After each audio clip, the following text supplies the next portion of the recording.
एक चूहा एक कसाई के घर में बिल बनाकर रहता था। एक दिन चूहे ने देखा कि कसाई और उसकी पत्नी एक थैले से कुछ निकाल रहे हैं। चूहे ने सोचा कि शायद कुछ खाने का सामान है। उत्सुकतावश देखने पर उसने पाया कि वो एक चूहेदानी थी।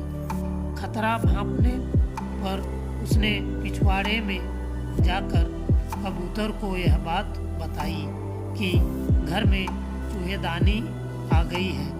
कबूतर ने मजाक उड़ाते हुए कहा कि मुझे क्या, मुझे कौन सा उसमें फंसना है। निराश चूहा ये बात मुर्गे को बताने गया। मुर्गे ने खिल्ली उड़ाते हुए कहा, जा भाई, ये मेरी समस्या नहीं है। हताश चूहे ने बाड़े में जाकर बकरे को ये बात बताई और बकरा हंसते हंसते लोटपोट होने लगा। उसी रात चूहेदानी में खटाक की आवाज हुई, जिसमें एक जहरीला सांप फंस गया था।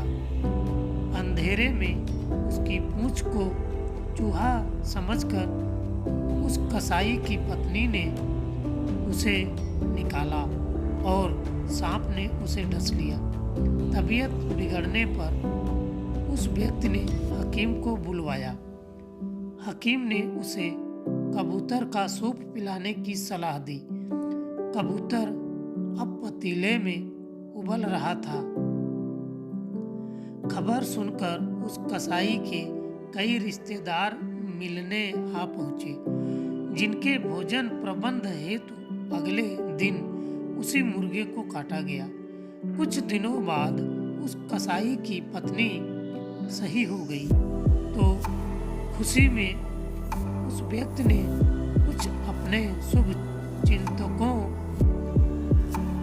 के लिए एक दावत रखी तो बकरे को काटा गया।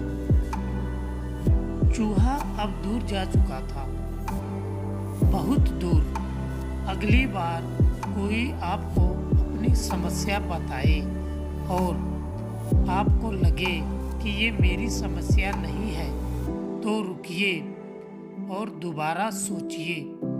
समाज का एक अंग, एक तबका, एक नागरिक खतरे में है तो पूरा समाज खतरे में है। अपने अपने दायरे से बाहर निकलिए, स्वयं तक सीमित मत रहिए, सामाजिक बनिए। मान्यवर, इस समाज में अगर हम लोग ठीक इसी प्रकार एक दूसरे की